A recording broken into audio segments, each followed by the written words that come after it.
論喺海外定係喺國內，大家都喺度努力參與福音。隨住福音嘅步伐加快，我哋更加要持續咁禱告，亦即係進行靈魂嘅呼吸。我哋睇下耶穌同但以理祈禱嘅內容，就可以知道耶穌喺清晨祈禱。逾越節嗰晚，佢帶住門徒去到客西馬尼，然後一個人行開去禱告，而且囑咐佢哋：你哋唔好沉睡，要警醒禱告。耶穌懇切祈禱之後返嚟，發現佢哋都因為攰而瞓着咗，所以叫醒佢哋，告誡佢哋要警醒禱告，免得入迷惑。喺但以理嘅一生都可以睇到呢一點。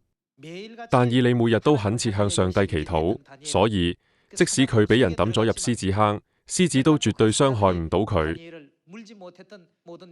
呢一切都係因為佢平時不斷累積落嚟嘅祈禱嘅力量同能力。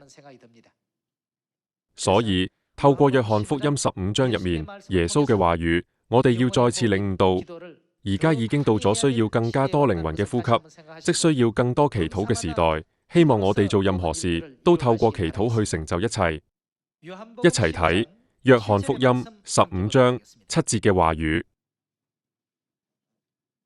你們若常在我裏面，我的話也常在你們裏面，凡你們所願意的祈求，就給你們成就。喺基督徒嘅信仰入面，祈求係透過乜嘢方式去做嘅呢？耶穌話：以禱告祈求你哋嘅心願，就一定會為你哋成就。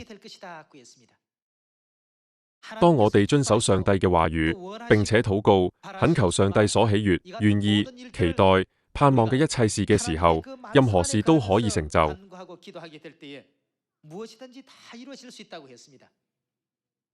大家信唔信呢個事實？如果相信，咁我哋就一齊努力祈禱。